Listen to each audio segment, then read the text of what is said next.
প্রথমে আমি ডাকবো শ্রী অসীম কৃষ্ণ পাইনকে। উনি একজন Jadavpur university ex student plus management graduate এবং রিজার্ভ ব্যাংক অফ ইন্ডিয়ায় উচ্চ পদস্থ কর্মরত। অসীম কৃষ্ণ পাইন বাবার উপরে একটা সুন্দর বই লিখেছেন, রোগ আরোগ্য। ওনাকে রিকোয়েস্ট করব সংক্ষেপে বাবার উপরে কিছু বলার জন্য। ওনার দীর্ঘদিনের যে অভিজ্ঞতা, 25-30 বছরের অভিজ্ঞতা, সেখান থেকে কিছু বলার জন্য। অসীম কৃষ্ণ পাইন।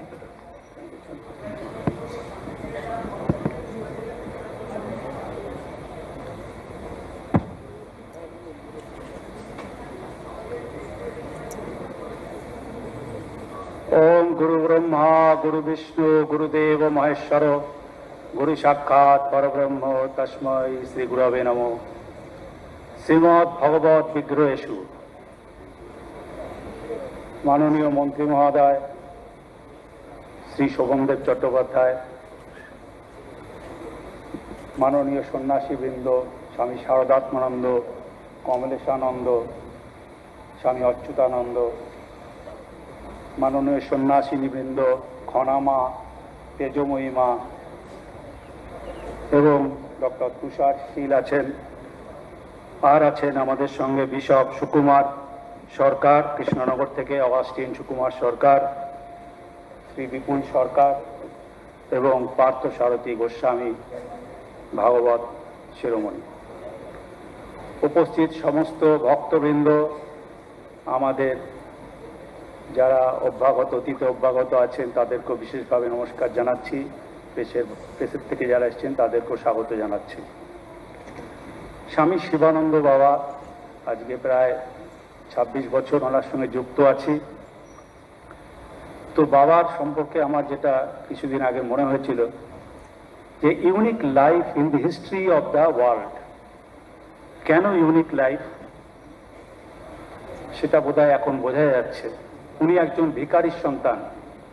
ভিখারির সন্তান মহাপুরুষ হয়েছে, এইভাবে জগৎ বরেণ্য হয়েছে, এটা কিন্তু কখনো দেখা যায়নি।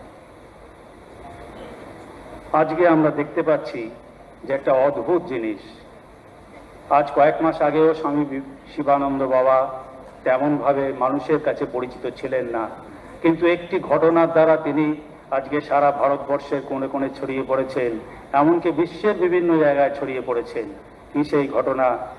যেদিন তিনি পদ্মশ্রী পেলেন, ভারতবর্ষের সনাতন ধর্মের প্রতিভূ রূপে, সেই শ্রদ্ধার প্রতিভূ রূপে, বিনয়ের অবতার রূপে তাকে দেখলাম মাননীয় প্রধানমন্ত্রী এবং রাষ্ট্রপতিকে ভূমিষ্ঠ হয়ে প্রণাম করলেন। কারণ তিনি যে শিখেছিলেন তার মার কাছে, বহুরূপ ধরি এক নারায়ণ, নানা রূপে সে যে করে বিচরণ। আর গীতায় কি বলছে? নরা নাঞ্চ নরাধীপ। তো প্রধানমন্ত্রী রাষ্ট্রপতি তিনি যে দলেরই হোক, তারা আমাদের দেশের প্রধান, সুতরাং তারা সম্মাননীয়।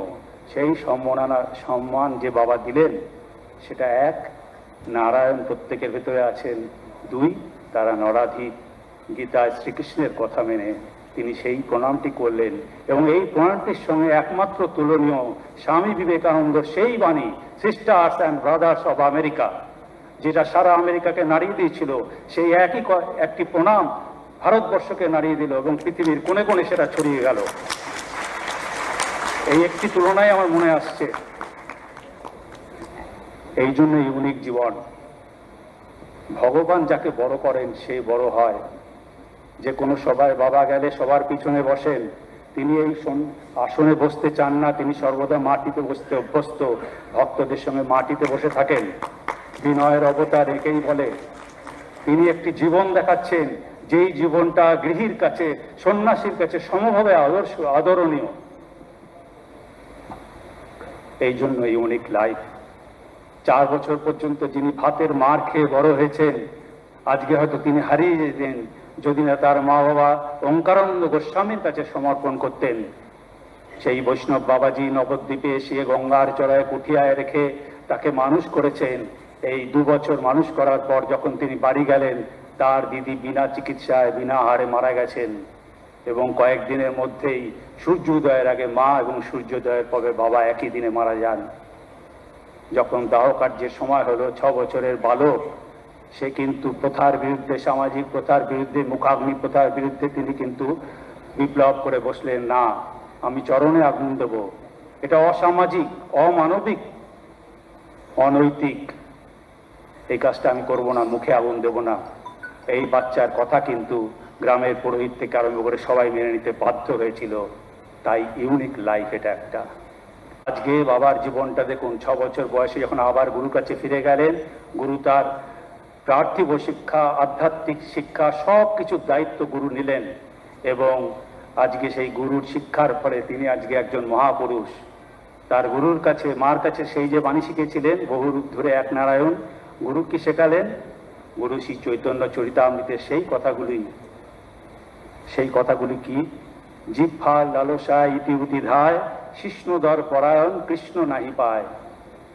কামুক এবং পেটুক কৃষ্ণ পাবেন না।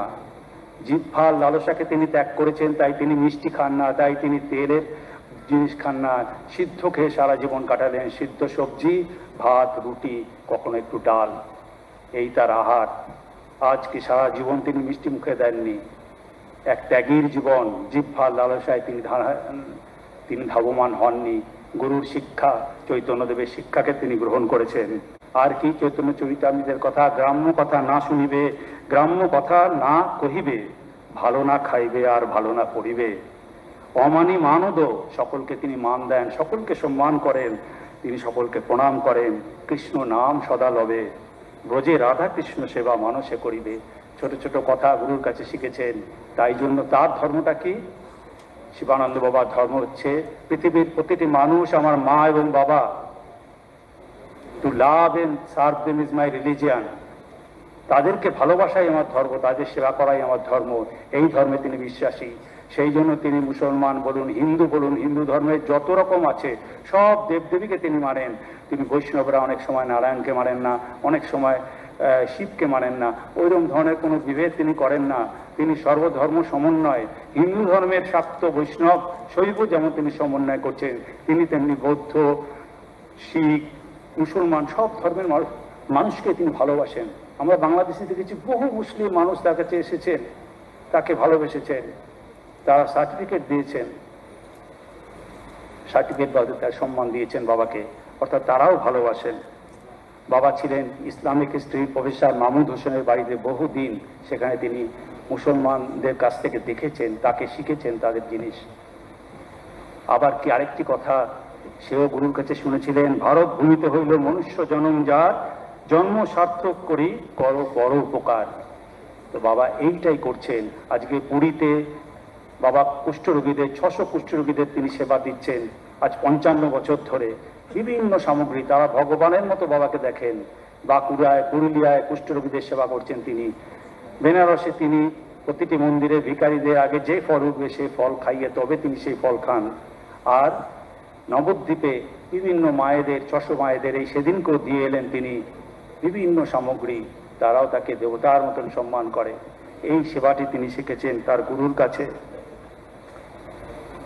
আর কি? তিনি বলেন যে আমরা কম বয়সে ধন সম্পদ উপার্জন করার জন্য আমাদের জীবন পাপ পরিশ্রম করি, তারপর দেখা যায় যেই বয়স হয়ে যায় তখন সেই ধন সম্পদ আমাদের সেই শরীর রক্ষার জন্য ব্যয় হয়, কিন্তু শরীর আর আমরা ফিরে পাই না।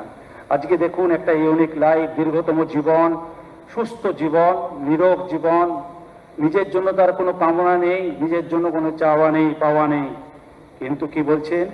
নিরোগ দেহই প্রকৃত সুখ। বাবার একটি কথা, তার মূর্তিমান প্রতিভূ তিনি। নিরোগ দেহ কিভাবে রাখতে হয়, প্রতিদিন 1 ঘন্টা সকালে ব্যায়াম করছেন, প্রতিদিন 1 ঘন্টা হাঁটেন, আর ভোর 3টে থেকে রাত্রি 9টা অবধি তার দিবার নিদ্রা নেই। সর্বদাই মানুষের সেবায় রয়েছেন, জপ, তপ, পূজা এবং প্রতিটি মানুষের সমস্যাকে শোনা, তাদের সমাধান করা। আর কি বলেন? No money no donation. তার আশ্রমে কোনো ডোনেশন বক্স নেই। আশ্রম তিনি কোনো প্রতিষ্ঠা করতে চান না। তিনি খুব সাধারণভাবে থাকেন। 500 স্কোয়ার ফিটের একটা ঘর, তার মধ্যে মাটিতে মাদুর পেতে একটা কাঠের পিঁড়ি মাথায় দিয়ে তিনি শুয়ে থাকেন। এরকমই সাধারণ জীবন তার। আর কি বলছেন? তাহলে এই যে দান করছেন কিভাবে হচ্ছে?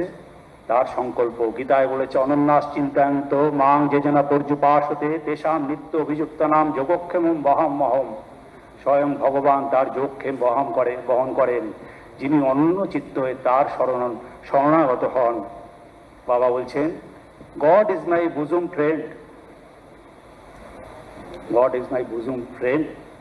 সুতরাং তিনি তো আমাকে দেখবেনই, আমার সব সংকল্প তিনিই পূর্ণ করেন। সেই গড যার বুজুম ফ্রেন্ড, সেই শিবানন্দ বাবাকে শতকোটি দণ্ডবাদ প্রণাম জানিয়ে, আপনাদের সকলকে প্রণাম জানিয়ে এই সংক্ষিপ্ত বক্তব্য শেষ করছি। প্রণাম রাহ প্রভু নারায়ণ।